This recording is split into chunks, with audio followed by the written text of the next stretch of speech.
اولاد کے لیے دعائیں پڑھیں گے. ارشاد باری تعالیٰ ہے سورۃ الفرقان کی آیت نمبر 74 سے 76 تک. اللہ سبحانہ تعالیٰ کا ارشاد ہے والذین یقولون ربنا ھب لنا من ازواجنا وذریاتنا قرۃ اعین واجعلنا للمتقین اماما اولئک یجزون الغرفۃ بما صبروا ویلقون فیہا تحیۃ وسلاما خالدین فیہا حسنت مستقرا ومقاما. اور وہ لوگ جو کہتے ہیں اے ہمارے رب ہمیں اپنے ازواج اور اولاد کی طرف سے آنکھوں کی ٹھنڈک عطا فرما اور ہمیں متقی لوگوں کا امام بنا. یہی لوگ ہیں جو اپنے صبر کے بدلے جنت میں بالا خانے دیے جائیں گے اور وہ اس میں دعائے خیر اور سلام سے استقبال کیے جائیں گے. اس میں وہ ہمیشہ رہنے والے ہوں گے. کتنا اچھا ٹھکانہ اور کتنی اچھی قیام گاہ. اولاد کے لیے دعا مانگنا انبیاء اور اہل ایمان کا شیوا رہا ہے. ابراہیم علیہ السلام نے دعا کی تھی رب ھب لی من الصالحین، اے میرے رب مجھے نیک اولاد عطا فرما. اہل ایمان کی دعا اللہ تعالیٰ نے قرآن مجید میں ذکر کی ہے وَأَصْلِحْ لِي فِي ذُرِّيَّتِي، اور میری خاطر میری اولاد کی اصلاح کر دے. زکریا علیہ السلام نے دعا کی تھی فَهَبْ لِي مِن لَّدُنْكَ وَلِيًّا يَرِثُنِي وَيَرِثُ مِنْ آلِ يَعْقُوبَ وَاجْعَلْهُ رَبِّ رَضِيًّا. مجھے اپنے پاس سے ایک وارث عطا فرما جو میرا وارث بنے اور آل یعقوب کا وارث ہو، اور اے میرے رب اسے پسند کیا ہوا بنا، وہ ایسا ہو جس سے تو راضی ہو جائے، وہ پسندیدہ ہو. ابراہیم علیہ السلام نے دعا کی تھی رب اجعلنی مقیم الصلاۃ ومن ذریتی ربنا وتقبل دعا. اے میرے رب مجھے بھی اور میری اولاد کو بھی نماز قائم رکھنے والا بنا، اے رب میری یہ دعا قبول فرما. اہل ایمان ہمیشہ اپنی اولاد کے لیے دعا کرتے ہیں. سورۃ الفرقان کی جو آیات میں نے آپ کے سامنے پڑھی ہیں یہ عباد الرحمان سے متعلق آیات ہیں کہ رحمان کے خاص بندے، رحمان کے پسندیدہ بندے اللہ تعالیٰ سے یہ دعا کرتے ہیں کہ ربنا ھب لنا من ازواجنا وذریاتنا قرۃ اعین، کہ اللہ ہمیں اپنی ازواج سے اور اپنی اولاد سے آنکھوں کی ٹھنڈک عطا فرما. یاد رکھیے یہ دعا ہر صاحب ایمان کا شیوا ہے. ہر مومن کو یہ دعا کرتے رہنا چاہیے، چاہے ہماری اولاد نیک ہی کیوں نہ ہو، چاہے وہ فرما بردار ہی کیوں نہ ہو، چاہے وہ قرآن کی حافظ ہی کیوں نہ ہو، چاہے وہ دین کی عالم ہی کیوں نہ ہو، پھر بھی یہ دعا مانگتے رہنا چاہیے. اس لیے کہ دل رحمان کی 2 انگلیوں کے درمیان ہوتا ہے، وہ جیسے چاہے انہیں پھیر سکتا ہے. ہمیں نہیں معلوم کہ آج اگر ہماری اولاد دین پر ہے تو کل اس کا مستقبل کیا ہوگا. اس لیے کبھی بھی اس بارے میں بے فکر نہیں ہونا چاہیے. نیک سے نیک ترین اولاد بھی ہو، تہجد گزار بھی ہو، صائم اور قائم ہو، لیکن پھر بھی دعا کرتے رہیں. اگر آپ کی اولاد نیک ہے تو آپ کی دعائیں ان کی نیکی میں استقامت اور اضافے کا سبب بنے گی، یعنی وہ مزید نیک بنے گی، ان کے اندر مزید استقامت آئے گی اور پھر اسی طرح ان کا ایمان بھی بڑھے گا. اور اگر وہ نیک نہیں ہے اور اگر وہ آپ کی آنکھوں کی ٹھنڈک نہیں ہے تو اس دعا سے انشاءاللہ وہ آپ کی آنکھوں کی ٹھنڈک بنیں گے. تو ہم سب کو بھی یہ دعا کرتے رہنا ہے کہ اے اللہ ہماری اولاد کو نیک بنا اور ان کو متقین کا امام بنا، یعنی تقوی والوں کی صحبت میں ہوں اور تقوی والوں میں بھی سب سے آگے ہوں، تقوی والوں کو بھی مزید لیڈ کرنے والے ہوں، ان کی رہنمائی کرنے والے ہوں. اور پھر یہ کہ وہ ہماری آنکھوں کی ٹھنڈک بھی ہوں، یعنی جہاں وہ رب کے پسندیدہ ہوں وہاں وہ ہمارے لیے بھی باعث سکون ہو. اس کے ساتھ ساتھ انسان کے لیے لازم ہے کہ وہ اپنی اولاد کی نیک تربیت بھی کرتا رہے، کیونکہ تربیت کی کوشش کرنا جو ہے ایک صبر آزما کام ہے. اسی لیے اس آیت کے بعد جو آیت آتی ہے اس میں صبر کرنے والوں کی جزا جنت میں غرفہ بتائی گئی ہے. عربوں کے ہاں گھر کے اندر جتنے بھی کمرے ہوتے ہیں ان میں سے سب سے بہترین کمرہ غرفہ کہلاتا ہے، یعنی سب سے اعلیٰ ترین درجہ. تو جنت میں بھی جب غرفہ کی بات ہے تو اس سے مطلب کوئی ہائی رائز بلڈنگ نہیں ہے، کیونکہ وہ ایک جگہ پر آتا نا کہ غرفات پر غرفات مبنیہ ہوں گے. تو اس سے مراد یہ ہے کہ جنت کے اعلیٰ ترین مقامات اللہ تعالیٰ ان کو عطا کرے گا جو صبر کے ساتھ تربیت بھی کرتے رہیں گے اور صرف اپنی تربیت اور اپنی کوشش کو کافی نہیں سمجھیں گے بلکہ اللہ تعالیٰ سے دعا بھی کریں گے. اور بہت دفعہ ایسا بھی ہوتا ہے کہ ہم تربیت میں پوری کوشش کر لیتے ہیں لیکن اس کا اثر اولاد میں نظر نہیں آتا، اولاد آپ کی ایکسپیکٹیشن پہ پوری نہیں اترتی. آپ جیسے ان کو دیکھنا چاہتے ہیں ویسے وہ نظر نہیں آتے۔ کیا ہم نوح علیہ السلام کی تربیت پہ کوئی شک کریں گے؟ ان کے 4 بیٹے تھے، جن میں سے 3 بہترین بیٹے ثابت ہوئے، لیکن ایک بیٹا اپنے ہی راستے پر چل نکلا۔ تو اس میں انسان کی کوشش اگر ہو اور انسان کے بس میں ہو اولاد کی اصلاح، تو وہ سبھی کو سیدھا کر کے رکھ دے، لیکن یاد رکھیے کوشش ہماری، دعا ہماری، اور اس میں اثر ڈالنے والا اور اس کو ہماری آنکھوں کی ٹھنڈک بنانے والا صرف اور صرف ہمارا رب ہے۔ اس لیے مومن صرف اپنی کوششوں پہ بھروسہ نہیں کرتا، بلکہ وہ اپنے رب کو پکارتا رہتا ہے۔ اور پھر عام طور پر یہ ہوتا ہے کہ ہم اس دعا کو اپنی دعاؤں کا حصہ نہیں بناتے۔ ہاں، جب اولاد کی طرف سے کوئی تکلیف پہنچتی ہے، جب وہ ہماری کوئی بات نہیں مانتے یا ہمیں ناراض کرتے ہیں، تو پھر ہمیں خیال آتا ہے کہ ہمیں دعا کرنی چاہیے کہ ان کی اصلاح ہو جائے اور یہ سیدھے ہو جائیں اور ہماری آنکھوں کی ٹھنڈک بن جائے۔ یاد رکھیے، یہ صرف اولاد کے بگاڑ کے وقت کی دعا نہیں ہے، بلکہ ہمیشہ یہ دعا کرتے رہنا چاہیے۔ اپنی روزمرہ زندگی کی خاص دعاؤں میں اس دعا کو شامل کر لیں، اپنی نمازوں میں، سجدوں میں، قبولیت کے اوقات میں اپنی اولاد کے لیے دعا کریں، کیونکہ اولاد انسان کی محبوب ترین چیزوں میں سے ہے۔ جن کو اللہ نے اولاد کی نعمت سے نوازا ہے، وہ اچھی طرح سمجھ سکتے ہیں کہ ہماری زندگی میں اولاد کا کیا مقام ہے۔ یعنی جب تک انسان والدین نہیں بنتا، ماں باپ نہیں بنتا، وہ اس بات کو سمجھ ہی نہیں سکتا کہ اولاد کیا چیز ہوتی ہے، کیونکہ انسان زندگی میں مختلف چیزوں سے محبت کرتا ہے، مختلف چیزوں کے ساتھ انسان کا لگاؤ ہوتا ہے، مختلف کام یا مختلف چیزیں اس کو پسند آتی ہیں۔ لیکن جب ایک عورت ماں بنتی ہے، ایک مرد جو ہے وہ باپ بنتا ہے، تو اس کے بعد اس کی زندگی میں جو تبدیلی آتی ہے، اس کے بعد اس کی زندگی کے اندر جو خوبصورتی آتی ہے، اس کے بعد اس کی زندگی کا جو محور اور مرکز بن جاتا ہے، اور اس کی تمام توجہ کا مرکز جو چیز بن جاتی ہے، اور دن رات کی یہ ڈیوٹی 24/7 کی ہوتی ہے۔ یعنی باقی چیزوں سے تو آپ کسی وقت الگ بھی ہو سکتے ہیں، مگر یہ وہ رشتہ ہوتا ہے کہ جس سے آپ پھر مرتے دم تک الگ نہیں ہو سکتے، کیونکہ وہ آپ کے جسم کا ایک حصہ ہوتا ہے، اور اللہ تعالیٰ آپ کے دل میں ہر چیز سے زیادہ ان کے لیے محبت ڈال دیتا ہے، اور ان کی خوشی آپ کو خوش کرتی ہے اور ان کا دکھ آپ کو دکھی کرتا ہے۔ اس لیے انسان کو ہمیشہ اپنی دعاؤں میں یہ خاص دعا کرتے رہنا چاہیے، اور قبولیت کے اوقات میں بھی، کیونکہ اولاد سے ملنے والی آنکھوں کی ٹھنڈک اسی وقت ہوتی ہے جب اولاد سیدھے رستے پر ہوتی ہے، جب اولاد نیک ہوتی ہے، اچھے کام کر رہی ہوتی ہے، تو پھر ہی ماں باپ کی آنکھوں کی ٹھنڈک ہوتی ہے۔ اور اس دعا کے دوسرے حصے میں اپنے لیے دعا ہے کہ اللہ ہمیں متقین کا امام بنا، یعنی اولاد جو ہے ہم اس کے ایک طرح سے امام ہوتے، جیسے حدیث میں آتا ہے نا، کلکم راعٍ وکلکم مسئول عن رعیتہ، تو ہر ایک ہم میں سے رائی ہے، ہر ایک لیڈر، ہر ایک ذمہ دار ہے۔ تو اللہ تعالیٰ ہمیں ماں باپ کی حیثیت میں ایسا رول ماڈل بنا کہ ہم متقی ہوں اور ہماری اولاد بھی متقی ہو، یعنی ہماری اولاد میں بھی نیکی ہو اور پھر ہم نیکی کے ساتھ آگے ان کی رہنمائی کرنے والے ہوں۔ اور ویسے جنرل سینس میں دیکھیں تو اس میں انسان کو ایک ہائیسٹ مقام حاصل کرنے کی دعا یہاں سکھائی گئی ہے، اور وہ کیا کہ انسان ایسا انسان ہو کہ جسے دیکھ کر لوگ متقی بن جائیں، یعنی دوسرے لفظوں میں یہ کہ نیکیوں میں سبقت کرنے والے ہوں، نیکیوں میں آگے بڑھنے والے ہوں، تاکہ دوسرے لوگ بھی ہمیں دیکھ کر نیک بن جائیں۔ مثلاً اگر ایک مرد اول وقت میں مسجد میں جا کر نماز پڑھتا ہے تو اس کے بچوں پر اس کا کیا امپریشن ہوگا؟ یعنی اگر باپ ذمہ دار ہے تو بچے بھی دیکھ کر کہیں گے کہ ہاں ہمیں بھی یہی کام کرنا ہے، کیونکہ بچے ابتدائی زندگی میں خاص طور پر باپ کو، ماں کو بہت فالو کر رہے ہوتے ہیں۔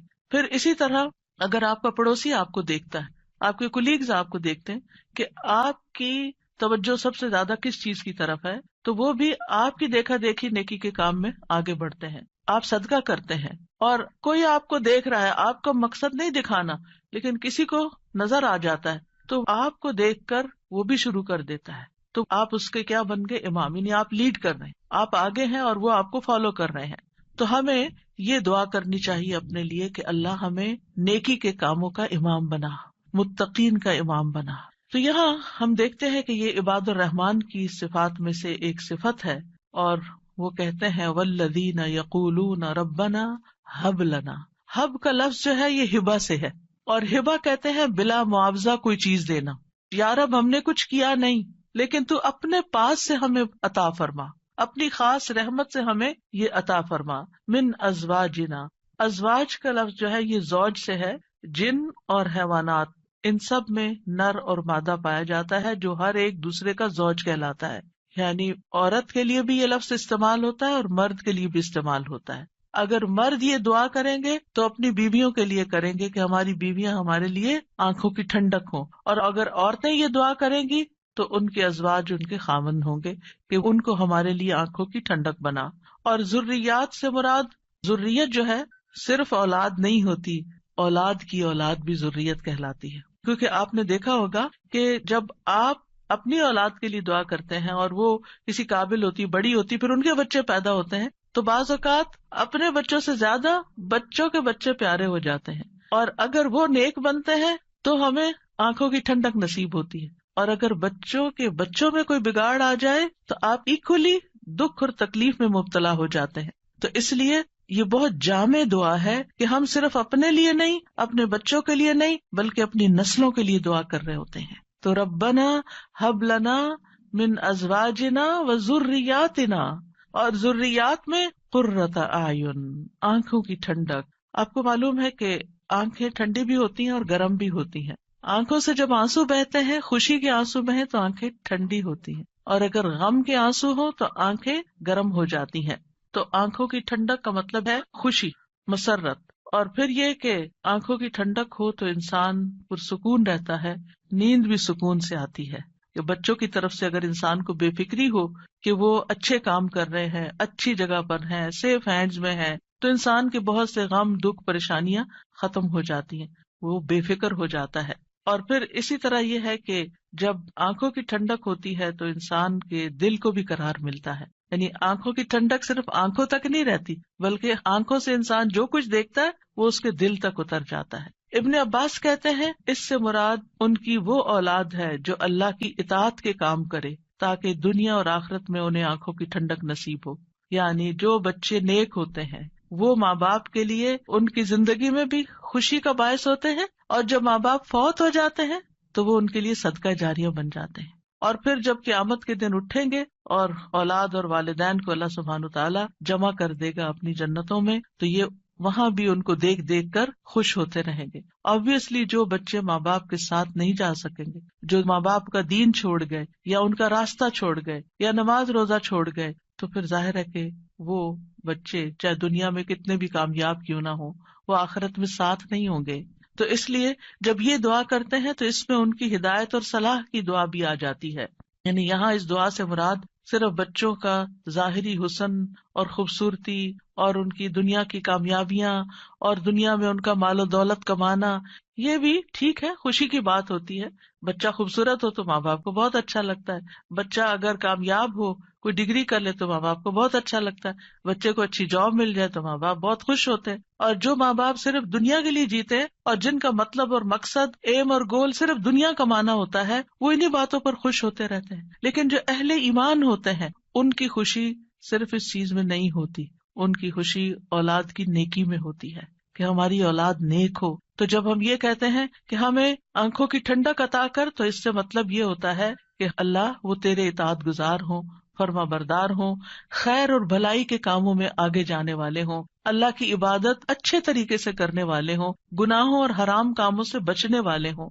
اور وجعلنا للمتقین اماما، کہ اللہ ہمارے ماتحت جتنے بھی لوگ ہیں وہ سب متقی ہوں. یعنی ایک طرف اولاد کے لیے دعا اور دوسری طرف ان لوگوں کے لیے جو ہمیں فالو کرتے ہیں یا جن کے اوپر ہم ذمہ دار بنائے گئے ہیں، کہ یا اللہ ان کے اندر بھی تقویٰ پیدا کر دے. یعنی ہماری اولاد تو نیک ہو، لیکن آپ کے ساتھ جو لوگ کام کر رہے ہیں، جن کے آپ ذمہ دار ہیں، مثلاً اگر آپ استاد ہیں اور آپ کے شاگرد ہیں، یا آپ ایک لیڈر ہیں، کمیونٹی لیڈر ہیں اور آپ کے بہت سے فالوورز ہیں، یا اسی طرح اور جو بھی کام آپ لیڈرشپ رول میں کرتے ہیں، تو یا اللہ جو لوگ آپ کی جو ٹیم ہے، یا اللہ اس کو بھی متقی بنا دے، اس کے اندر بھی اپنی محبت پیدا کر دے.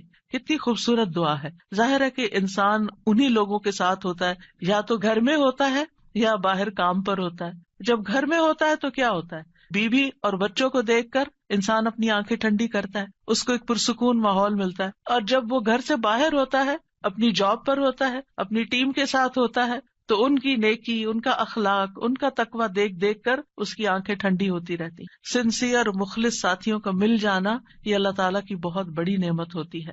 اور پھر آپ دیکھیے کہ یہ نہ صرف ان کے تقوی کی دعا ہے، بلکہ جو خود متقی بننے کی خواہش رکھتا ہوگا وہی چاہے گا کہ اس کے ساتھی اور اس کے ماحول کے لوگ اور اس کے آس پاس کے لوگ تقوی والے ہوں. اور یہ معنی بھی اس کا بنتا ہے کہ یا اللہ تو ہمیں اتنا تقوی عطا کر کہ ہم متقین کے امام بن جائیں، یعنی ان متقین میں سے بھی سب سے آگے ہو تقوی میں. للمتقین اماما، یعنی ہمیں ہدایت کا امام بنا، لوگوں کو ہم سے ہدایت حاصل ہو، گمراہی کا امام نہ بنے. کیونکہ اللہ سبحانہ تعالیٰ نے خوش بخت لوگوں کے بارے میں فرمایا سورۃ الانبیاء میں، وَجَعَلْنَاهُمْ أَئِمَّةً يَهْدُونَ بِأَمْرِنَا وَأَوْحَيْنَا إِلَيْهِمْ فِعْلَ الْخَيْرَاتِ وَإِقَامَ الصَّلَاةِ وَإِيتَاءَ الزَّكَاةِ وَكَانُوا لَنَا عَابِدِينَ. اور ہم نے انہیں ایسے پیشوا بنایا جو ہمارے حکم کے ساتھ رہنمائی کرتے تھے، اور ہم نے ان کی طرف نیکیاں کرنے اور نماز قائم کرنے اور زکوٰۃ ادا کرنے کی وحی بھیجی، اور وہ صرف ہماری عبادت کرنے والے تھے. تو اس سے کیا پتہ چلتا ہے کہ ہم نے انہیں ایسا پیشوا بنایا جو ہمارے حکم کے ساتھ رہنمائی کرتے تھے. یہ ہے متقین کے امام، کہ جو اللہ کی مرضی اور اللہ ہی کے دی ہوئی جو تعلیم اور ہدایت ہے اس کے مطابق لوگوں کو گائیڈ کرتے ہیں، صرف اپنی من پسند چیزوں یا اپنی طرف سے چیزیں ایجاد نہیں کرتے. اور اہل شقاوت بدبخت لوگوں کے بارے میں آتا ہے وَجَعَلْنَاهُمْ أَئِمَّةً يَدْعُونَ إِلَى النَّارِ، ہم نے ان کو ایسے امام بنایا جو لوگوں کو آگ کی طرف بلاتے ہیں، جیسے فرعون تھا، قارون اور اس طرح کے لوگ کہ لوگ ان کو فالو کرتے تھے اور وہ خود بھی آگ کی طرف جانے والے. جیسے فرعون کے بارے میں آتا ہے يَقْدُمُ قَوْمَهُ يَوْمَ الْقِيَامَةِ فَأَوْرَدَهُمُ النَّارِ، کہ قیامت کے دن وہ اپنی قوم کو لیڈ کر رہا ہوگا اور انہیں آگ میں لے جا کے گرائے گا. تو اس لیے بہت ضروری ہے کہ ہم خیر میں اچھا نمونہ بنے. اور ویسے بھی آپ دیکھیں کہ انسان کے امپریشنز ہوتے ہیں، انسان جو کچھ کرتا ہے، اچھا کرتا ہے یا برا کرتا ہے، اس کے آثار ہوتے ہیں. یعنی آپ اچھا کرتے ہیں اور آپ کو دیکھ کے جتنے لوگ خاموشی سے اچھا کر لیتے ہیں وہ سارے آپ کے آثار ہو گئے، اور ان سب کی نیکی آپ کی نیکی میں جمع ہو گئی. اور آپ کو دیکھ کر اگر کوئی شخص غلط ٹرینڈ اختیار کرتا ہے تو اس کی قباحت بھی آپ کے پلے میں پڑ گئی. تو متقین کا امام بننے کے لیے یاد رکھیے دو چیزیں بڑی اہم ہیں، ایک ہے صبر اور دوسرے ہے یقین. صبر اور یقین، یہ دو چیزیں ہوں تو یہ مقام حاصل کیا جا سکتا ہے. اللہ تعالیٰ فرماتے ہیں وَجَعَلْنَا مِنْهُمْ أَئِمَّةً يَهْدُونَ بِأَمْرِنَا لَمَّا صَبَرُوا وَكَانُوا بِآيَاتِنَا يُوقِنُونَ. اور جب انہوں نے صبر کیا تو ہم نے ان میں سے ایسے امام بنائے جو ہمارے حکم سے رہنمائی کرتے تھے اور وہ ہماری آیات پر یقین رکھتے تھے. یاد رکھیے ایک بچے کی تربیت صبر آزما کام ہوتا ہے، اور اس کے بارے میں ہوپ فل رہنا بھی بڑا ضروری ہوتا ہے. کیونکہ اگر ہم صبر کا دامن چھوڑ دیں اور یہ کہے کہ یہ تو ماننے والے نہیں اور یہ ہماری سنتے نہیں، ٹھیک ہے جو چاہیں کریں، اور ان کو کھلی چھٹی دے دیں، تو وہ تو بگاڑ کی آخری حد کو پہنچ جائیں گے. آپ کھلی چھٹی دے دیں گے نہیں، آپ کو اچھے اخلاق کے ساتھ، رویے کے ساتھ وقتاً فوقتاً ان کی اصلاح کا کام کرتے رہنا ہے. اور یہ صبر آزما کام ہے. یعنی بعض اوقات آپ کا دل اندر سے کٹ رہا ہوگا، آپ شدید غصے کا شکار ہوں گے، شدید نفرت کا شکار ہوں گے ان کے کسی غلط کام پر، لیکن آپ اس کا ایسا اظہار نہیں کریں گے کہ جس سے وہ ہمیشہ کے لیے آپ کو خیر بات کہہ کے چلے جائیں اور آپ سے کٹ جائیں. کیونکہ آپ دیکھیں بہت سے بچے ایسے ہوتے ہیں جو ماں باپ کی نیگنگ سے اور ماں باپ کی بد اخلاقی اور بدسلوکی سے پھر وہ ہمیشہ کے لیے ان کو چھوڑ ہی جاتے ہیں. تو ایسا کوئی طریقہ اختیار نہیں کرنا کہ جس سے وہ دور ہوں، بلکہ محبت کے ساتھ. یعنی اگر ان کے اندر آپ دیکھتے ہیں کچھ چیزیں ایسی ہیں جو درست نہیں، تو محبت کے ساتھ اور صبر کے ساتھ دعائیں کرتے کرتے ان کی اصلاح کرتے جائیں. ہو سکتا ہے آپ اپنی زندگی میں نہ دیکھیں وہ دن جس کو آپ دیکھنا چاہتے ہیں، لیکن مرنے کے بعد آپ کو ان کی دعائیں پہنچ رہی ہوں، آپ کی وہ محنت ضائع نہیں جائے گی. تو لما صبروا، صبر کرنا بہت ضروری ہے. اور پھر یہ ہے کہ ان کی طرف سے جتنی بھی آزمائشیں آئیں، ان کی طرف سے جو تکلیفیں آپ کو پہنچے، کیونکہ جو بھی ماں باپ بنتے ہیں وہ سب جانتے ہیں کہ اولاد کی طرف سے بعض اوقات آنکھوں کی ٹھنڈک سے زیادہ تکلیفیں ہی پہنچتی. یعنی وہ آپ کا مقام نہیں سمجھتے جب تک وہ خود ماں باپ نہیں بنتے، ان کو سمجھ نہیں آتی کہ ماں باپ کا مقام کیا ہے اور ماں باپ کی تکلیف کیا ہے. لہٰذا ایسے تمام مواقع پر صبر سے کام لینا ہے. اور دوسرا یہ کہ یقین رکھنا ہے، بے یقینی سے دعا نہیں کرنی، یقین رکھنا ہے کہ اللہ میری دعائیں سنتا ہے اور وہ ضرور سنے گا. لم اکم بدعائک رب شقیہ، اے رب میں تجھ سے دعا مانگ کر کبھی بدبخت ہوا ہی نہیں، تو دعاؤں کا سننے والا ہے. ایسی دعا کرنے والوں کا انجام بہت بہترین ہے. اللہ تعالیٰ فرماتے ہیں اولئک یجزون الغرفۃ، ایسے نیک بندے جن کے اندر یہ صفات ہوں، جو یہ چاہتے ہوں کہ ان کی اولاد اچھی ہو جائے، ان کے ازواج، ان کی بیوی یا شوہر اچھا ہو جائے، اور پھر صبر کے ساتھ یہ سب کام کریں، تو پھر ان کا انجام بھی بہت اچھا ہے. اور وہ کیا ہے کہ جنت کا اعلیٰ ترین مقام، جیسا کہ سورۃ العنکبوت میں آتا ہے والذین آمنوا وعملوا الصالحات لنبوئنہم من الجنۃ غرفا تجری من تحتها الانہار خالدین فیہا نعم اجر العاملین الذین صبروا وعلی ربہم یتوکلون. اور جو لوگ ایمان لائے اور انہوں نے نیک کام کیے، ہم انہیں ضرور ہی جنت کے اونچے گھروں میں جگہ دیں گے، یعنی بہترین مقام پر جگہ دیں گے جن کے نیچے سے نہریں بہتی ہیں. یعنی اوپر جب ہوتا ہے تو نیچے کا سین زیادہ بہتر نظر آتا ہے. ہمیشہ ان میں رہنے والے ہیں. دنیا میں آپ اگر کوئی ایسی جگہ پر، کسی سی سائڈ پر، کسی بہترین سینری اور گرینری کے مقام پر، اونچی کسی ہائیسٹ فلور پر پینٹ ہاؤس خرید بھی لیں، رہ بھی لیں، لیکن آپ کو ہر وقت دھڑکا لگا رہتا ہے کہ پتہ نہیں کب دنیا سے چلے جانا ہے، یا اگر رینٹ پر رہ رہے ہیں تو پتہ نہیں کب یہاں سے نکلنا پڑ جائے. تو آپ پوری طرح انجوائے نہیں کر سکتے. یعنی انسان جتنا بھی چاہے دنیا میں کمپلیٹ انجوائمنٹ ہے ہی نہیں، کیونکہ اس کے ساتھ کئی مسائل اور کئی مشکلات ہوتی ہیں. لیکن آخرت میں بلند ترین مقامات میں فرمایا خالدین فیہا، وہ اس میں ہمیشہ رہیں گے. نکلنے کا، اس کو چھوڑنے کا، اس کے خراب ہونے کا، اس کی مینٹیننس کا کوئی فکر ہی نہیں ہے، صرف انجوائمنٹ ہی ہے.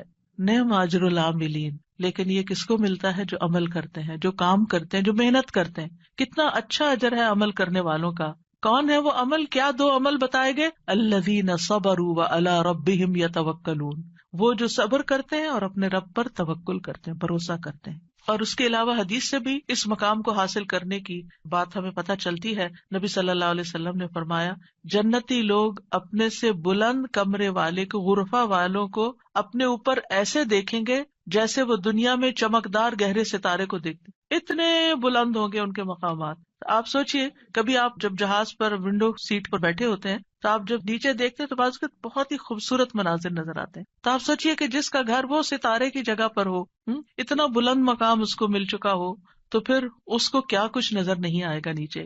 فرمایا کہ جس طرح وہ دنیا میں چمکدار گہرے ستارے کو دیکھتے ہیں جو آسمان کے مشرقی یا مغربی کنارے میں بہت دور ہوتا ہے، ان میں سے ایک دوسرے سے افضل ہوگا. لوگوں نے عرض کیا یا رسول اللہ، یہ تو انبیاء کے محل ہوں گے جنہیں ان کے سوا اور کوئی نہ پا سکے گا. آپ نے فرمایا نہیں، اس ذات کی قسم جس کے ہاتھ میں میری جان ہے، یہ ان لوگوں کے لیے ہے جو اللہ پر ایمان لائے اور انبیاء کی تصدیق کی. ایک اور روایت میں آتا ہے بے شک جنت میں ایسے غرف ہیں جنتی ان کے باہر والے حصے کو اندر سے دیکھ سکیں گے اور اندر والے حصے کو باہر سے دیکھ سکیں گے. اللہ نے یہ ایسے شخص کے لیے تیار کیے ہیں جو لوگوں کو کھانا کھلائے اور سلام عام کرے اور رات کو نماز ادا کرے جب لوگ سو رہے ہیں. اور الحمدللہ رمضان ایسا مہینہ ہوتا ہے کہ جس میں آپ یہ تینوں کام کر سکتے ہیں. آپ کی حرص ہوتی ہے کہ زیادہ سے زیادہ لوگوں کو افطار کرایا جائے، زیادہ سے زیادہ لوگوں تک راشن پہنچایا جائے، یعنی ان کو کھلایا جائے. اور جب آپ مسجد جاتے ہیں تو تراویح بھی ہوتی ہے اور بہت سے لوگ مل جاتے ہیں تو سلام پہ سلام ہو رہا ہوتا ہے. یا دینی مجالس کا زور ہوتا ہے رمضان میں جس میں لوگ کٹھے ہوتے ہیں تو پھر ایک دوسرے سے ملاقات کر کے سلام کے مواقع آتے ہیں. اور یہ صرف رمضان ہی کے لیے نہیں ہے بلکہ سارا سال انسان ایسے کاموں کی رغبت رکھے، ایسے کاموں سے محبت کرے. اور ان کی جنت میں وہ کیا ہوگا؟ وَيُلَقَّوْنَ فِيهَا تَحِيَّةً وَسَلَامًا، وہاں ان کو سلام اور دعا دی جائے گی. تحیہ کہتے ہیں زندگی کی دعا دینا، یعنی ان کے استقبال کے لیے ایسے فرشتے موجود ہوں گے جو انہیں سلام بھی کریں گے اور سلامتی کی دعائیں بھی دیں گے. جب کوئی سلامتی کی دعا آپ کو دیتا ہے تو کتنا دل خوش ہوتا ہے. تو وہاں فرشتے ان کو دعائیں دے رہے ہوں گے. اور پھر آپس میں جب ملاقاتیں ہوں گی جنتیوں کی تب بھی سلام دعا ہو رہی ہوگی. اور یہ سلامتی ان کو کس لیے ملی؟ کیونکہ دنیا میں انہوں نے گناہوں سے سلامت زندگی بسر کی. خالدین فیہا حسنت مستقرا و مقاما، ہمیشہ اس میں رہیں گے. کتنا خوبصورت ٹھکانہ، کتنا اچھا مقام. یاد رکھیے یہ دعا گھروں کی اصلاح کی بنیاد رکھتی ہے. اس میں صرف اولاد ہی نہیں بلکہ ازواج بھی، یعنی شوہر اور بیوی. آج آپ دیکھیں کہ ہر دوسرے گھر کا یہ مسئلہ بنا ہوا ہے کہ گھر میں میاں بیوی کی لڑائیاں جاری ہیں. اس سے ایک دوسرے کے اندر ایک بے چینی، اداسی، پریشانی، کاموں میں رکاوٹ اور کتنی بے شمار خرابیاں، اور سب سے بڑی بات یہ کہ آپ اپنی اولاد کے لیے ایک بہترین نمونہ ہوتے ہیں. آپ صرف آپس میں نہیں لڑتے بلکہ اپنے بچوں کو ایک برا نمونہ پیش کر کے ان کی زندگیوں کو بھی جہنم بناتے ہیں. اور پھر آپ دیکھیے کہ کوئی اور انسان ناراض ہو جائے تو اس سے انسان کو اتنی تکلیف نہیں ہوتی، حتیٰ کہ اگر ماں باپ بھی ناراض ہوتے ہیں نا تو انسان اتنی پرواہ نہیں کرتا. لیکن اگر شوہر بیوی سے یا بیوی شوہر سے ناراض ہو تو انسان کے غم کی انتہا ہوتی ہے، کسی چیز میں دل نہیں لگتا، پریشانی چھا جاتی ہے اور ہر چیز بے مزہ ہو جاتی. چاہے خوبصورت ترین محل میں آپ رہتے ہو، خوبصورت ترین لباس آپ پہنتے ہو، بہترین کھانے آپ کھاتے ہو، لیکن اگر میاں بیوی کا آپس میں پیار نہیں ہے، آپس میں اتفاق نہیں ہے، آپس میں ایک دوسرے سے خوش نہیں ہے، تو زندگی کی کوئی خوشی نہیں ہوتی.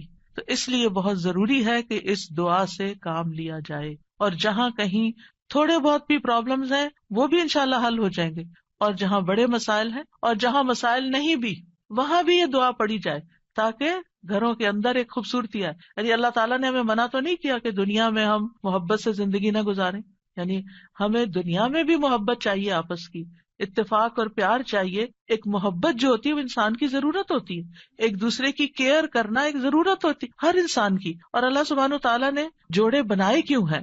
قرآن مجید میں اللہ تعالیٰ فرماتے ہیں وَمِنْ آيَاتِهِ أَنْ خَلَقَ لَكُم مِّنْ أَنفُسِكُمْ أَزْوَاجًا لِتَسْكُنُوا إِلَيْهَا وَجَعَلَ بَيْنَكُم مَّوَدَّةً وَرَحْمَةً إِنَّ فِي ذَلِكَ لَآيَاتٍ لِقَوْمٍ يَتَفَكَّرُونَ. اور اس کی نشانیوں میں سے ایک یہ ہے کہ اس نے تمہاری ہی جنس سے تمہارے جوڑے پیدا کیے یا بیویاں پیدا کی تاکہ تم ان کے پاس سکون حاصل کرو، اور تمہارے درمیان محبت اور رحمت پیدا کر دی. غور و فکر کرنے والوں کے لیے اس میں کئی نشانیاں ہیں. تو اللہ سبحانہ تعالیٰ نے شادی کا مقصد کیا رکھا ہے؟ سکون کا حصول. اور اگر شادی کے بعد انسان کا پہلا سکون بھی جاتا رہے اور سکون ہی لٹ جائے اور تکلیف اور پریشانی ہر وقت رہے تو اس نے کیا پایا؟ تو شادی کا مقصد ہی فوت ہو گیا. ٹھیک ہے، شادی کے اور بھی کئی مقاصد ہو سکتے ہیں، لیکن سب سے بنیادی اور اول مقصد اللہ تعالیٰ نے کیا رکھا ہے اس رشتے کے اندر؟ ایک دوسرے سے سکون، مودت اور رحمت. ایک دوسرے سے محبت بھی کریں اور ایک دوسرے پر رحم بھی کریں، ایک دوسرے کی کیئر کریں، ایک دوسرے کا خیال رکھیں، ایک دوسرے کی ضرورت کو پہچانیں. صرف خود غرضی نہ ہو کہ میری مرضی، میرا مقصد، میرا مطلب اور میں جو چاہوں صرف وہ ہو میرے پاس. نہیں، یہ بھی دیکھنا ہوگا کہ دوسرا کیا چاہتا ہے. اور جن کپلز کو یہ سمجھ آ جاتی ہے کہ دوسرے کی خواہش کیا ہے اور وہ دوسرے کی خواہش کو پورا کرنے کی کوشش کرتے ہیں تو لازماً دوسرا بھی پھر ان کی خواہش پوری کرتا ہے اور ایک خوشگوار زندگی وجود میں آتی ہے. اسی طرح اللہ تعالیٰ نے سورۃ النحل میں بھی فرمایا وَاللَّهُ جَعَلَ لَكُم مِّنْ أَنفُسِكُمْ أَزْوَاجًا وَجَعَلَ لَكُم مِّنْ أَزْوَاجِكُمْ بَنِينَ وَحَفَدَةً وَرَزَقَكُم مِّنَ الطَّيِّبَاتِ أَفَبِالْبَاطِلِ يُؤْمِنُونَ وَبِنِعْمَةِ اللَّهِ هُمْ يَكْفُرُونَ. اور اللہ نے تمہارے لیے تمہارے نفسوں سے بیویاں پیدا کی اور تمہارے لیے تمہاری بیویوں سے بیٹے اور پوتے پیدا کیے، یعنی اللہ نے ان سے تمہیں اولاد دی اور اس نے تمہیں پاکیزہ چیزوں سے رزق عطا کیا. کیا پھر بھی وہ باطل پر ایمان لاتے ہیں اور اللہ کی نعمت کا انکار کرتے ہیں، یعنی اللہ تعالیٰ کی نعمتوں کی ناشکری کرتے ہیں؟ تو یاد رکھیے کہ گھروں کی اصلاح کا انحصار ازواج کی اصلاح پر ہے، آپس کے اتفاق پر ہے، اور اولاد کی اصلاح سے پہلے ازواج کی اصلاح کی بات ہے. ابن علان کہتے ہیں کہ یہ دعا یعنی ازواج کے بارے میں شروع ہوتی ہے، کیونکہ اگر ازواج کی اصلاح ہو تو اولاد کی اصلاح ہوتی ہے. یعنی شوہر یا بیوی کی اصلاح ہو جائے، وہ ایک دوسرے کے لیے آنکھوں کی ٹھنڈک ہو تو اولاد خود بخود آنکھوں کی ٹھنڈک ہوتی چلی جائے گی. اور آنکھوں کی ٹھنڈک سے مراد یہ نہیں ہے صرف کہ ایک شوہر اپنی بیوی کو زیادہ خوبصورت دیکھے یا تندرست دیکھے، بلکہ اس حال میں دیکھے کہ وہ اللہ کی فرما بردار ہو. کیونکہ ایک حدیث میں آتا ہے کہ دنیا متاع ہے اور دنیا کی سب سے بہترین متاع نیک بیوی ہے.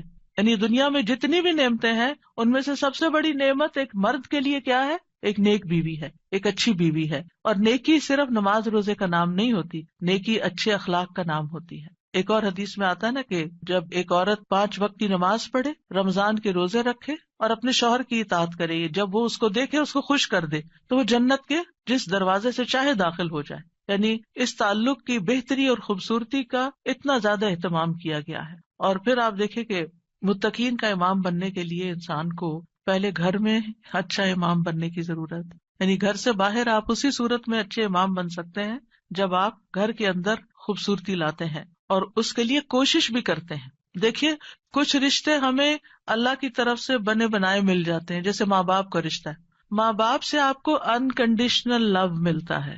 آپ اچھا کریں، آپ برا کریں، آپ ان کو خوش کریں، آپ ان کو ستائیں، آپ ان کے قریب ہوں، آپ ان سے دور ہوں، وہ آپ سے محبت کرتے ہی رہیں گے. آپ زندہ ہوں، آپ مر جائیں، ہر صورت میں محبت کرتے ہیں. آپ نے دیکھا ان ماؤں کو جن کا کوئی بچہ فوت ہو جائے تو وہ زندہ کو بھول کے اسی کو یاد کرتی رہتی ہیں جو چلا گیا ہے. قریب ہو تب بھی محبت کرتے ہیں، دور ہو تب بھی محبت کرتے ہیں. ماں باپ کی محبت انکنڈیشنل، لیکن ازواج کی محبت کنڈیشنل ہوتی ہے. اگر آپ اچھے اخلاق کا مظاہرہ کریں گے، اچھے انسان بن کر رہیں گے تو آپ کی محبت بڑھتی جائے گی. لیکن اگر آپ اپنے اخلاق کو کھو دیں گے تو پھر اس محبت میں کمی آنی شروع ہو جائے گی. تو کچھ رشتے بنے بنائے ہوتے ہیں اور کچھ کو بنانا پڑتا ہے، ان کی مینٹیننس کرنی پڑتی ہے. یاد رکھیے شادی جو ہے یہ انبیاء کا طریقہ ہے، نیک لوگوں کا طریقہ ہے، ہمارے دین کا شعار ہے. نکاح جو ہے وہ نصف ایمان ہے. یعنی ہمارے دین میں کرسچینٹی کی طرح یہ نہیں ہے کہ آپ شادی نہیں کریں، آپ نن بن جائیں، آپ فقیر بن جائیں اور آپ زیادہ نیک ہیں. نہیں، آپ شادی کر کے زیادہ نیکی کما سکتے ہیں. یعنی اسلام جو ہے وہ فطری ضروریات کو مد نظر رکھتا ہے. اللہ تعالیٰ فرماتے ہیں یقیناً آپ سے پہلے بھی ہم نے کئی رسولوں کو بھیجا اور ہم نے ان کے لیے بیویاں اور اولاد بنائی. یعنی پیغمبر بھی بیویوں والے اور اولادوں والے تھے. نبی صلی اللہ علیہ وسلم نے فرمایا نکاح میری سنت ہے، بس جو میری سنت پر عمل نہیں کرتا وہ مجھ سے نہیں.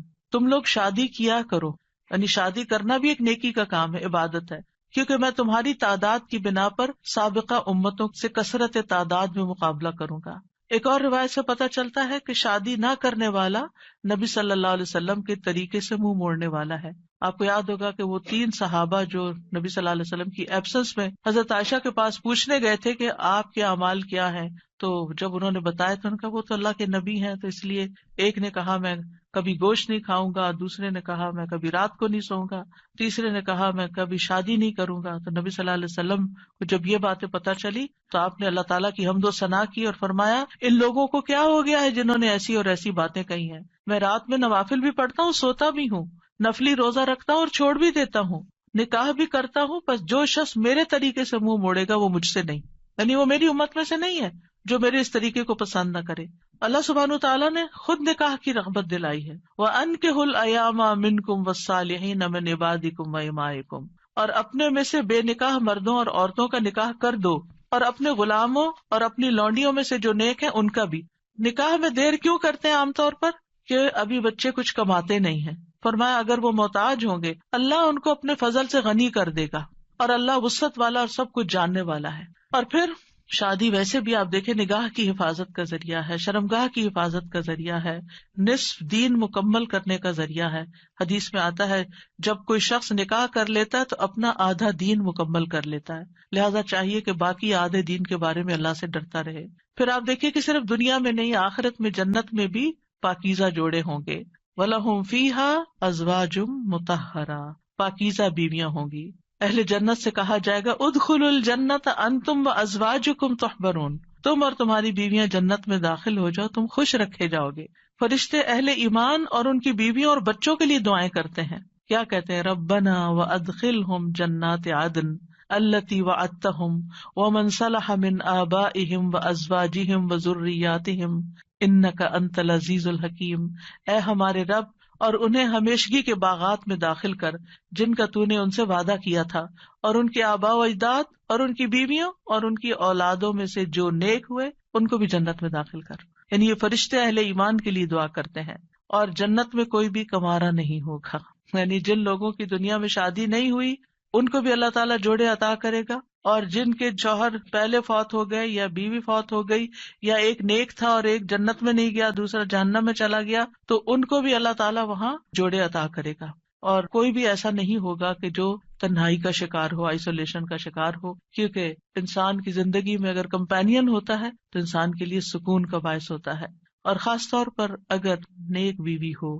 قرآن مجید میں آتا ہے فالصالحات قانتات، نیک عورتیں وہ ہیں جو شوہروں کی فرما بردار ہوں، ان کی بات ماننے والی ہوں، اور ان کی عدم موجودگی میں اللہ کی حفاظت میں ان کے حقوق کی حفاظت کرنے والی ہوں، یعنی اپنی جان اور مال کی حفاظت کریں جب شوہر نہ بھی موجود ہوں.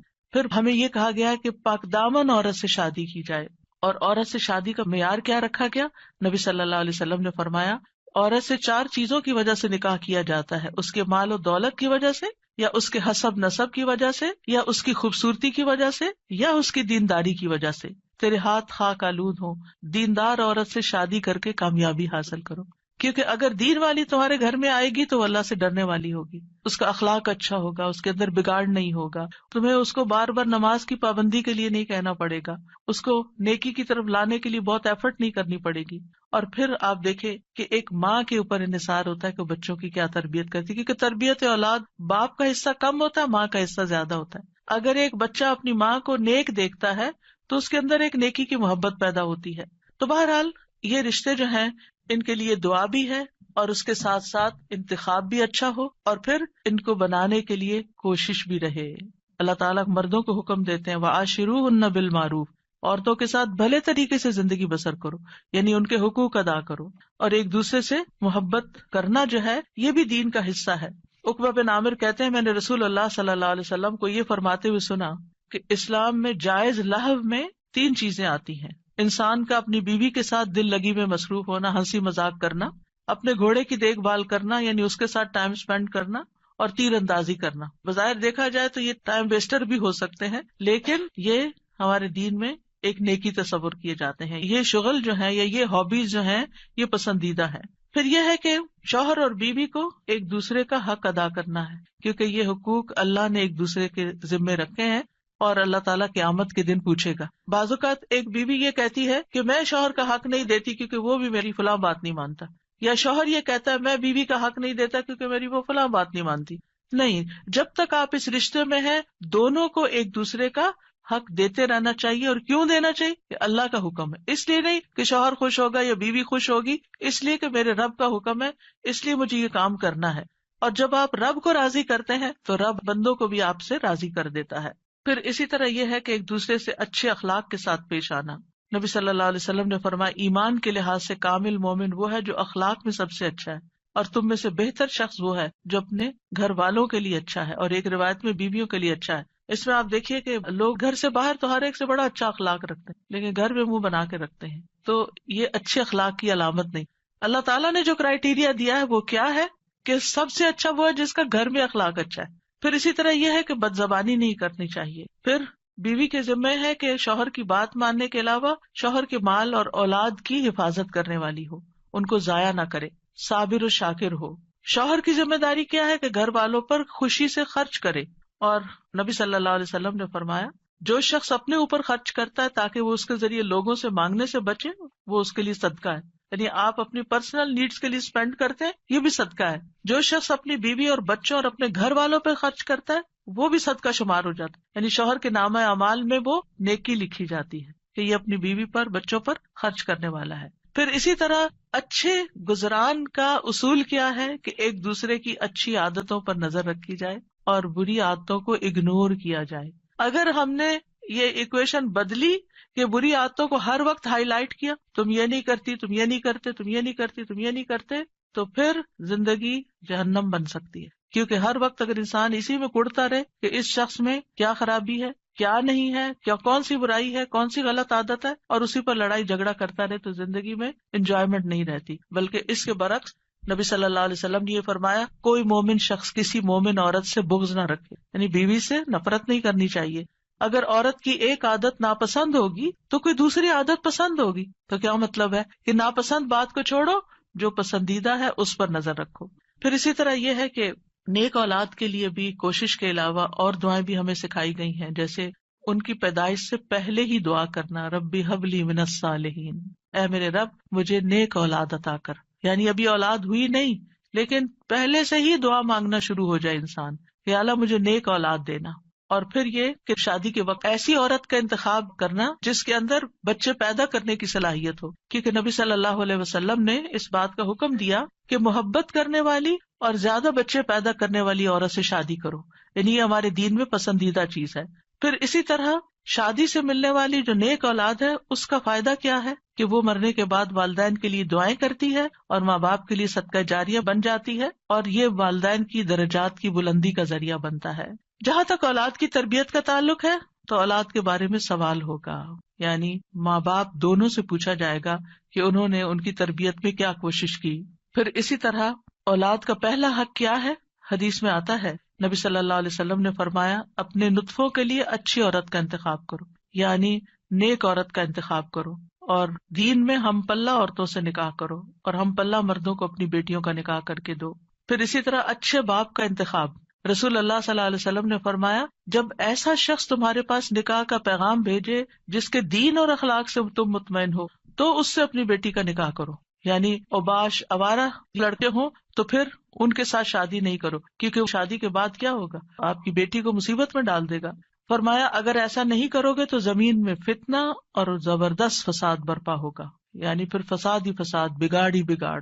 پھر اسی طرح ولادت سے پہلے شیطان سے حفاظت کی دعا سکھائی گئی کہ جب شوہر بیوی ایک دوسرے سے ملیں تو دعا پڑھیں، جیسے حضرت مریم کی والدہ نے دعا پڑھی تھی وَإِنِّي أُعِيذُهَا بِكَ وَذُرِّيَّتَهَا مِنَ الشَّيْطَانِ الرَّجِيمِ. کتنی خوبصورت دعا ہے کہ اللہ میں اس بچی کو بھی اور اس کی آئندہ آنے والی ذریت کو بھی تیری پناہ میں دیتی ہوں شیطان سے بچا کر. پھر یہ کہ بچوں کو سب سے پہلے توحید سکھانی چاہیے، بچپن سے ہی بچوں کے اندر اللہ کا ڈر پیدا کرنا چاہیے، دین کی تعلیم سیکھنے میں رغبت دلانی چاہیے، اچھے اخلاق کی تعلیم دینی چاہیے، ہر چیز کے مینر سکھانے چاہیے. اور پھر اس کے لیے اگر سرزنش بھی کرنی پڑے، ڈانٹنا بھی پڑے تو اس میں بھی کوئی حرج نہیں ہے. اپنے ساتھ نیک کاموں میں شامل کرنا چاہیے، جیسے ابراہیم علیہ السلام نے کیا کیا تھا، کعبہ کی تعمیر میں کس کو ساتھ شامل کیا تھا، اسماعیل علیہ السلام کو. پھر اولاد کے درمیان عدل کرنا چاہیے، بچوں سے پیار کرنا چاہیے. کچھ ماں باپ بچوں سے پیار نہیں کرتے، ایسے والدین کی مذمت کی گئی ہے. پھر اولاد کے بالغ ہو جانے کے بعد ان کی شادی بھی کرنی چاہیے، یعنی اس بات کی بھی فکر ہونی چاہیے. ابن عباس کہا کرتے تھے جس کو اللہ بیٹا عطا کرے اس کو چاہیے کہ اس کا اچھا نام رکھے، اس کی اچھی تربیت کرے، جب وہ بالغ ہو تو اس کی شادی کر دے. سعید بن عاص کہا کرتے تھے اگر میں اپنے بچے کو قرآن کی تعلیم دے دوں، اس کو حج کروا دوں، اس کی شادی کر دوں تو میں نے اس کا حق ادا کر دیا اور میرا جو اس پر حق ہے وہ باقی ہے. یعنی بچوں کے اوپر حق پھر بھی باقی رہیں، لیکن ماں باپ نے اپنا فرض پورا کر دیا اگر یہ 3 کام کر لیے. کون سے؟ قرآن کی تعلیم دے دی، حج کروا دیا، شادی کر دی. اس کے بعد وہ اپنے ذمہ دار خود ہیں، لیکن بچوں کے اوپر ماں باپ کی ذمہ داری مرتے دم تک رہتی ہے. قتادہ کہتے ہیں اگر لڑکا بالغ ہو جائے اور اس کا باپ شادی نہ کرے بچے کی اور وہ کسی بے حیائی کا ارتکاب کرے، یعنی کسی برائی میں پڑ جائے، تو باپ گناہ گار ہوگا. یعنی وہ لڑکا تو ہوگا ہی یا لڑکی تو ہوگی ہی، لیکن ماں باپ بھی گناہ گار ہوں گے. تو اس لیے شادی کے معاملے میں انسان کوشش ضرور کرے، رشتہ نہیں ملتا یا کوئی اسباب نہیں بن رہے تو وہ الگ بات ہے، لیکن ماں باپ کو اس بات کی فکر ہونی چاہیے، کیونکہ دیکھا گیا کہ وقت کے ساتھ ساتھ یہ فکر ختم ہو گئی ہے اور بعض ماں باپ نے تو یہ چیز اولاد پر ہی چھوڑ دی ہے. پھر اسی طرح یہ بھی خوشخبری سن لیجئے کہ والدین کی دعائیں اپنی اولاد کے حق میں قبول ہوتی ہیں، اس لیے بچوں کے لیے زیادہ سے زیادہ دعائیں کیا کریں. یعنی خاص طور پر اگر بچے جو ہے وہ دور ہوں یا آپ کی ایکسپیکٹیشن پہ پورے نہیں اتر رہے ہوں تو ان کو اپنی دعاؤں میں یاد رکھیں. نبی صلی اللہ علیہ وسلم نے فرمایا 3 قسم کے لوگوں کی دعائیں قبول ہوتی ہیں اور ان کی قبولیت میں کوئی شک و شبہ نہیں: مظلوم کی دعا، مسافر کی دعا اور والد کی اپنے اولاد کے لیے دعا. تو اس لیے ہمیں دعائیں کرتے رہنا چاہیے، اور ان دعاؤں میں ربنا ہب لنا من ازواجنا، جن کو آتی ہے وہ بھی پڑھے، ربنا ہب لنا من ازواجنا وذریاتنا قرۃ اعین وجعلنا للمتقین اماما. اب اس میں آپ دیکھیے کہ آپ نے فوکس کرنا ہے ازواج، ذریات، اور پھر للمتقین اماما، للمتقین اماما. اس میں وہ لوگ بھی آ جاتے ہیں جن کے ازواج نہیں یا جن کی اولاد نہیں، تو وہ کیا ہے؟ متقین کے امام. کیونکہ آپ دیکھیے کہ حضرت عائشہ رضی اللہ تعالیٰ عنہا جو تھی بہت ینگ ایج میں 18 ایئرس کی تھی کہ وہ بیوہ ہو گئی تھی، بہت چھوٹی عمر میں. لیکن آپ کو معلوم ہے ان کے شاگردوں کی تعداد کتنی زیادہ ہے. ایک تو کچھ ڈائریکٹ شاگرد تھے نا، اور ایک آج تک ہم سب شاگرد ہیں ان کے. انہوں نے جو احادیث روایت کی، یعنی وہ ان صحابہ میں سے تھی جو مکثرین تھے، جن کی احادیث کی تعداد ہزاروں میں پہنچتی. تو انہوں نے جو حدیث روایت کی اور لوگوں نے جو پڑھی اور آگے پڑھائی اور سکھائی، وہ سب ان کے شاگرد بنتے ہیں. تو ایسے لوگ جو وہ علم حاصل کرتے ہیں اور وہ تقویٰ حاصل کرتے ہیں، تو یہ بھی ایک لیڈرشپ ہوتی ہے. ہو سکتا ہے کہ یہ لیکچر کچھ ایسے لوگ بھی سن رہے ہوں کہ جن کی ابھی شادی نہیں ہوئی، یا شادی ہوئی تو شوہر نہیں ہے، شوہر چلا گیا دنیا سے، یا ڈیورس ہو گئی، یا پھر یہ کہ شادی ہوئی، شوہر ساتھ ہے لیکن بچے نہیں ہوئے، یا یہ کہ بچے ہوئے اور فوت ہو گئے، یعنی کئی سیناریوز ہیں نا، کئی سچویشن بن جاتی ہیں. تو جو بھی کوئی سچویشن ہو اس میں دعا کا یہ پہلا حصہ پڑھنے کے ساتھ ساتھ دوسرا حصہ آپ کے لیے ایک زبردست تسلی کا ذریعہ ہے کہ اگر ہمارے پاس دنیا کی یہ نعمتیں نہیں ہیں، یہ دنیا کی نعمتیں ہیں نا، اگر اللہ تعالیٰ نے لے لی تو اللہ تعالیٰ اس کا عوض بھی بہت زبردست دے گا. تو اللہ نے جو دوسری اپرچونٹیز اور جو دوسرے مواقع رکھے ہیں ان سے ہمیں فائدہ اٹھانا چاہیے اور ایسے کام کرنے چاہیے اور ایسے کاموں میں اپنا وقت لگانا چاہیے. اور خاص طور پر میں ان خواتین سے کہوں گی جن کے بچے بڑے ہو چکے ہیں، جو اپنے بچوں سے فارغ ہو چکی ہیں اور اللہ تعالیٰ نے ان کو صحت جیسی نعمت عطا کر رکھی ہے، ان کو وقت دے رکھا ہے، ان کو مال دے رکھا ہے، وہ اپنے وقت کو کمیونٹی سروسز میں ضرور لگائیں. یعنی اگر تعلیم ہے ان کے پاس تو دوسروں کو تعلیم دیں، اور اگر ان کے پاس کوئی اسکلز ہیں تو وہ دوسروں کو اسکلز سکھائیں، اور اگر کسی بھی قسم کا کوئی والنٹیئر ورک وہ کر سکتے ہیں تو اپنے آپ کو خود آفر کریں. تو ہو سکتا ہے کہ جہاں پر آپ آفر کریں وہاں آپ کے لیے کوئی اپرچونٹی موجود ہو اور آپ نیک کام میں حصہ لے لیں. اور اس کا یہ مطلب نہیں کہ یہ صرف فارغ لوگوں کا کام ہوتا ہے کہ وہ دین کی خدمت کرتے رہیں. صحابہ کرام نے اپنی ازواج اولاد کے ساتھ بھی یہ کام کیا ہے. یاد رکھیے جس طرح ہم اپنی دنیا کو بنانے کے لیے، اپنی اولاد کو سنوارنے کے لیے ہم کوشش کرتے ہیں، اسی طرح ہمیں دوسروں کی اولاد اور دوسرے لوگوں کی بھی فکر ہونی چاہیے، ان کے لیے بھی خیر خواہی کرنی چاہیے. اور میں نے اپنی زندگی میں ایکسپیرئنس کیا ہے کہ میں نے شاید اپنے بچوں سے زیادہ دوسروں کی فکر کی ہے اور اللہ تعالیٰ نے وہ خیر واپس لوٹا دی. یعنی اپنی اولاد کو شاید اتنا وقت جتنا ایک عام ایوریج ماں باپ دیتے ہیں اتنا شاید نہ دے سکی، لیکن الحمدللہ اللہ سبحانہ وتعالیٰ نے وہ خیر قبول کی اور میرے بچوں کو بھی ہدایت دے دی. تو ایسا نہیں ہوتا کہ جب ہم خیر بانٹتے ہیں تو خود خیر سے محروم ہو جاتے ہیں. کوئی امتحان آزمائش تو ہو سکتی ہے. ہمیشہ نوح علیہ السلام کی مثال یاد رکھیے کہ وہ ایک باپ تھے جنہوں نے سارے بچوں کی ایکولی تربیت کی، لیکن ایک بچہ نہیں مانا. بعض اوقات ایسا ہوتا ہے کہ آپ اپنا تن من دھن لگا دیتے ہیں لیکن کوئی ایک بچہ نہیں مانتا، تو پھر اپنے آپ کو گلٹ میں نہ رکھیں، اپنے آپ کو ہر وقت پریشانی میں نہ رکھیں کہ میں نے کمی کی ہے، میری طرف سے کوئی کوتاہی ہے. کیونکہ آہستہ آہستہ شیطان اس کو وسوسے ڈالتا ہے کہ دیکھا نا تم دوسروں کی فکر کرتی رہی اور تمہاری اولاد بگڑ گئی. نہیں، اب ہم کیا نوح علیہ السلام کو یہ کہیں گے کہ وہ دن اور رات، آپ سورۃ نوح پڑھیں، دن میں بھی تبلیغ کی، رات میں بھی کی، چپکے سے بھی کی، اوپنلی بھی کی، دن اور رات یہ سارے کام کیے. تو کوئی ان کو کہے آپ لگے رہے نا لوگوں میں اس لیے آپ کا یہ بچہ بگڑ گیا، کیا ہم یہ کہہ سکتے ہیں؟ نعوذ باللہ، ہرگز نہیں کہہ سکتے، استغفر اللہ، کبھی بھی نہیں کہہ سکتے، معاذ اللہ. کیونکہ ہم کسی پیغمبر کے بارے میں یہ سوچ بھی نہیں سکتے کہ انہوں نے اپنی اولاد کے لیے کوئی کوتاہی کی. لیکن یہ اللہ کی حکمت ہے نا، اور تقدیر کا ہم پڑھ چکے ہیں، یہ اللہ کی تقدیر میں ہوتا ہے. ٹھیک ہے ایک ناقابل برداشت بات ہوتی، لیکن پھر بھی میں نے اپنے استاد سے بہت پہلے ایک بات سنی تو اس کو میں نے پلے باندھ لیا. انہوں نے کہا تھا، تفسیر کی کلاس میں تفسیر پڑھاتے تھے ہمیں ماسٹرز میں، انہوں نے کہا کہ اگر آپ چاہتے ہیں نا آپ کا بچہ کھائے، کیونکہ مائیں بڑی پریشان رہتی ہے بچہ کھاتا نہیں ہے، آپ دوسروں کے بچوں کو کھلائیں. آپ کا بچہ دودھ نہیں پیتا، آپ بچوں میں دودھ بانٹیں. آپ کا بچہ سیکھتا نہیں، تعلیم نہیں آ سکتا، آپ اوروں کے بچوں کو پڑھائیں. جو خیر آپ دوسروں کو دیں گے وہ خیر آپ پر واپس آئے گی. ان احسنتم احسنتم لانفسکم، یہ نہیں ہو سکتا کہ آپ دوسروں کے لیے بھلا کریں اور اللہ تعالیٰ آپ کو چھوڑ دے.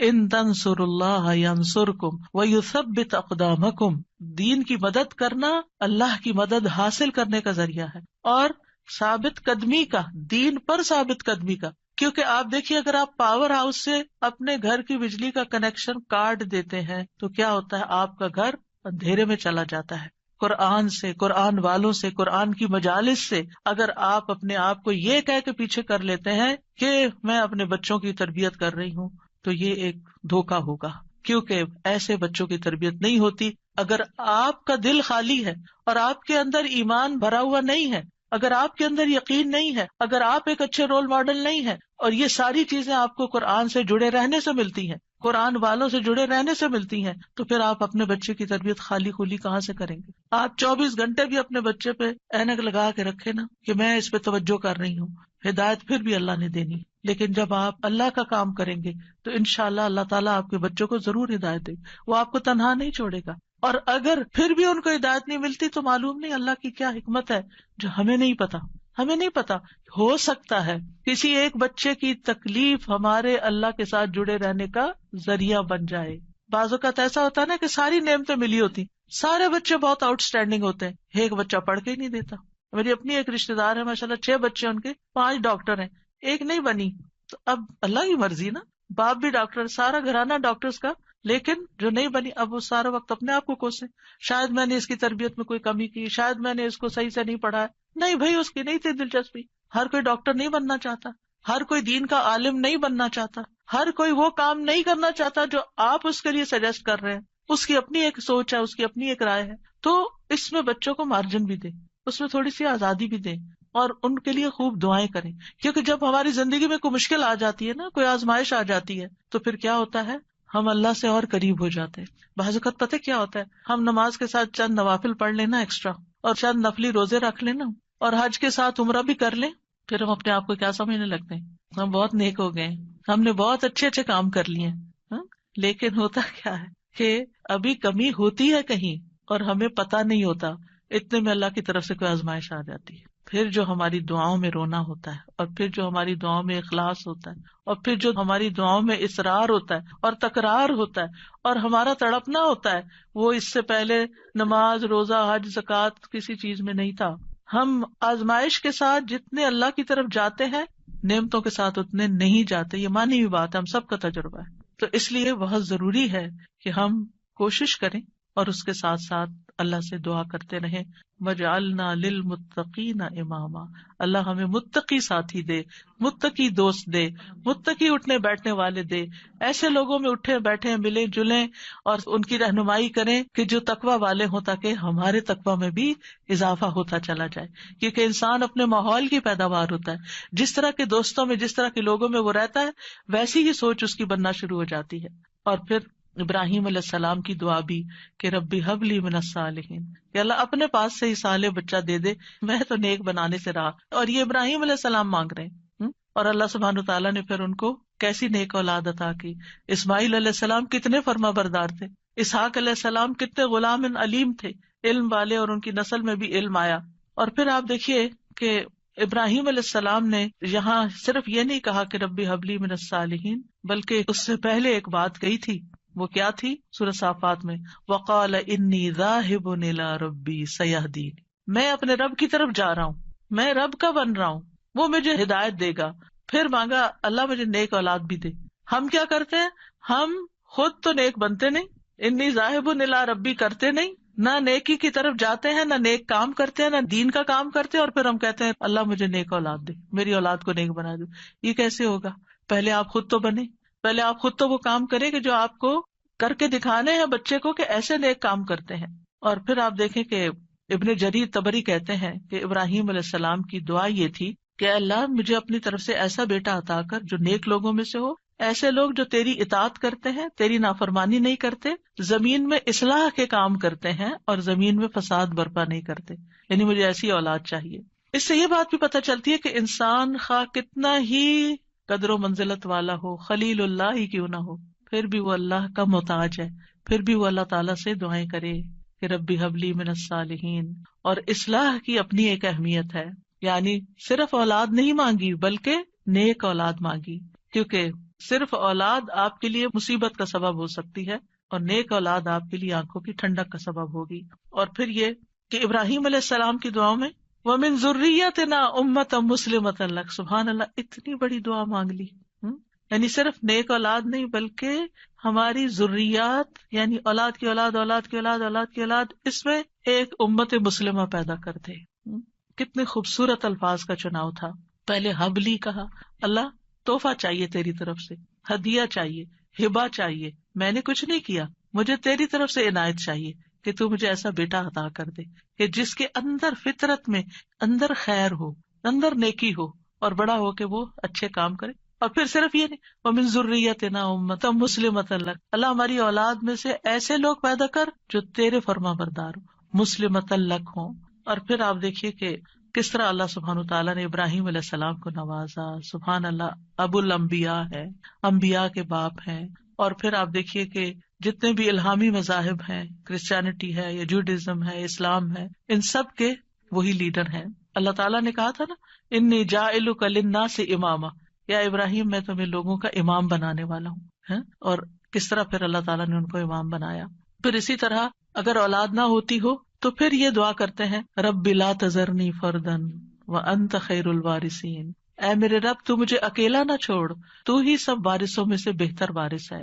یہ زکریا علیہ السلام کی دعا تھی کہ رب لا تذرنی فردن وانت خیر الوارثین، تو اللہ نے دعا قبول کر لی۔ فاستجبنا لہ ووہبنا لہ یحییٰ، ہبہ ہے یہاں بھی، اور ہم نے اس کو یحییٰ عطا کیا۔ واصلحنا لہ زوجہ، اور اس کی بیوی کی اصلاح کر دی۔ کیوں؟ انہم کانوا یسارعون فی الخیرات، کیونکہ وہ نیکیوں میں سبقت کرتے تھے، نیکیوں میں دوڑ دوڑ کے جاتے تھے۔ وَيَدْعُونَنَا رَغَبًا وَرَهَبًا، اور وہ ہمیں رغبت اور رہبت، امید اور خوف کے ساتھ پکارتے تھے۔ وَكَانُوا لَنَا خَاشِعِينَ، یہ تین چیزیں دعاؤں کی قبولیت کا ذریعہ ہے۔ نیکی کے کاموں میں تیز جانا، جلدی کرنا، سستی نہ کرنا۔ یسارعون، سرعت سے ہے یہ لفظ، کہ ان انبیاء کی دعائیں کیوں قبول ہوئی؟ کیونکہ وہ نیکی کے کاموں میں تیزی دکھاتے تھے، دوسرے دعائیں کرتے تھے۔ وَيَدْعُونَنَا رَغَبًا وَرَهَبًا، یعنی کوشش بھی کرنی ہے، بھاگنا بھی ہے اللہ کی طرف، اور دوسرے دعائیں کرنی ہے، اور تیسرے تکبر میں نہیں آنا۔ وَكَانُوا لَنَا خَاشِعِينَ، وہ ہمارے لیے خشوع کرنے والے تھے۔ ابن قیم کہتے ہیں نیک اعمال کرنا اور اس کی طرف سبقت لے جانا دعا کی قبولیت کے بڑے اسباب میں سے ہے، اسی لیے اللہ تعالیٰ نے ان کی دعائیں قبول کر لی۔ پھر ایک اور دعا ہے جو حضرت زکریا علیہ السلام نے ہی مانگی، رب ہب لی من لدنک ذریۃ طیبہ انک سمیع الدعاء، اے میرے رب مجھے اپنی طرف سے نیک اور پاکیزہ اولاد عطا فرما، بے شک تو ہی دعائیں سننے والا ہے۔ یعنی ہبہ وہ ہوتا ہے نا جو بغیر معاوضے کے خوش دلی اور احسان کے طور پر کسی کو کوئی چیز دے دی جائے۔ یعنی ایک ہبہ ہوتا ہے، ایک ہدیہ ہوتا ہے، ایک صدقہ ہوتا ہے۔ تو صدقہ وہ ہوتا ہے جس سے آخرت کا اجر و ثواب چاہیے، اور ہدیہ وہ ہوتا ہے جس سے تحفہ دینے والے اور جس کو تحفہ دیا گیا اس کے درمیان محبت پیدا کرنا مقصود ہوتا ہے۔ یعنی ہدیہ محبت کے لیے ہوتا ہے، اور ہبہ جو ہے وہ کسی مقصد کے لیے ہوتا ہے۔ ہبہ وہ چیز ہوتی ہے کہ جس کو ہبہ کی جاتی ہے صرف اس کا فائدہ مطلوب ہوتا ہے، ٹھیک ہے۔ مطلب یہ تھا کہ اے اللہ مجھے اپنے پاس سے ایسا ہدیہ دے جو بغیر کسی عوض کے، میری بغیر کسی کوشش اور محنت کے ہو، تو بس تو آپ عطا کر دے۔ من لدن کا، اپنے پاس سے دے دے، کیونکہ تیرے پاس تو سب کچھ ہے۔ اور پھر ذریۃ طیبہ دے، جو اپنے اقوال و افعال میں پاک ہو، جسموں میں پاک ہو۔ انک سمیع الدعاء، آپ تو دعائیں سننے والے۔ یہ محبت اور رحمت کو کھینچ لانے والی بات ہے۔ تو دعا کرنا جو ہے انبیاء کی سنت ہے، اور پھر اللہ کی جگہ یا اللہ کہنے کی بجائے رب بھی کہا گیا ہے، رب کو وسیلہ بنا کر دعا کی گئی ہے۔ اسی لیے آپ دیکھیں انبیاء کی ساری دعائیں ربنا سے شروع ہوتی ہیں یا ربی سے شروع ہوتی ہیں، اور پھر صرف اولاد نہیں، نیک اولاد، اور پھر اولاد کو نیک بنانے کے اسباب بھی، اور پھر یہ یقین کہ دعا تقدیر کو بدل دیتی ہے۔ حضرت زکریا انتہائی بوڑھے تھے لیکن انہوں نے یقین سے دعا کی۔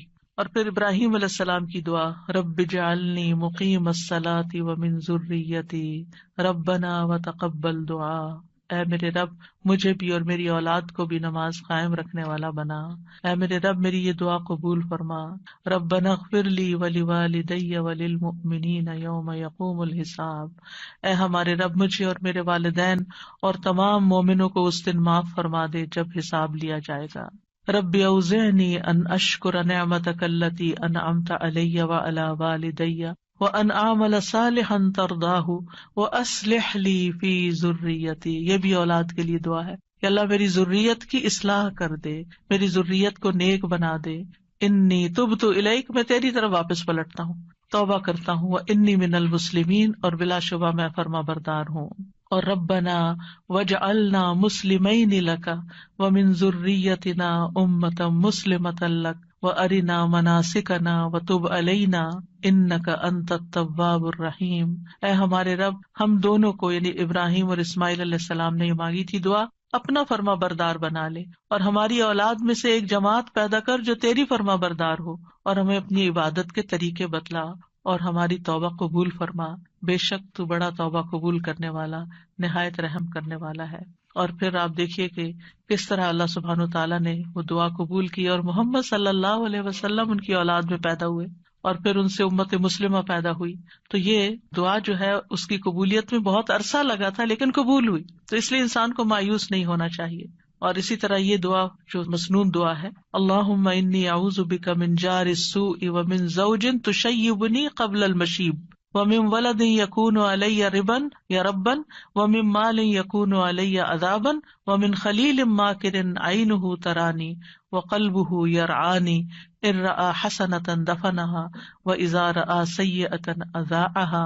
اے اللہ میں تیری پناہ طلب کرتا ہوں برے پڑوسی سے، برا نیبر نہیں ہو، اور ایسے ساتھی سے، زوج سے، شوہر یا بیوی ایک دوسرے کے لیے، جو مجھے بڑھاپے سے پہلے بوڑھا کر دے، یعنی پریشان کر کر کے، اور ایسی اولاد سے جو مجھ پہ آقا بن بیٹھے، یعنی مجھ پہ اپنا حکم چلائے، ایسے مال سے جو میرے لیے عذاب کا باعث بن جائے، یعنی کئی دفعہ مال انسان کے لیے مصیبت بن جاتا ہے، ایسے چال باز دوست سے جس کی آنکھیں مجھے دیکھ رہی ہوں اور جس کا دل میری نگرانی کرتا ہے، یعنی وہ میرے عیبوں کو ہی دیکھتا رہے اور میرے حالات کا جائزہ لیتا رہے، اور وہ میری ہر نیکی کو دباتا جائے اور برائی کو نشر کرے۔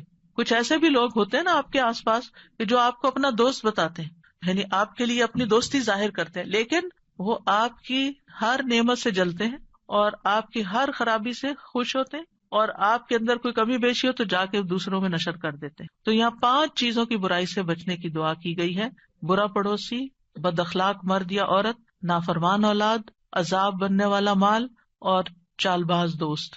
تو بہرحال یہ تھا آج کا ہمارا پروگرام، اور آج اتنے اتفاق کی بات ہے، یہ ہمارا 7واں پروگرام تھا، اور آج 7 اپریل ہے، اور آج ہی میری شادی ہوئی تھی، تو بغیر کسی پلاننگ کے یہ ساری چیزیں اتفاق سے جمع ہو گئی، الحمدللہ۔ وآخر دعوانا ان الحمدللہ رب العالمین۔ سبحانک اللہم وبحمدک، اشہد ان لا الہ الا انت، استغفرک واتوب الیک۔ السلام علیکم ورحمۃ اللہ وبرکاتہ۔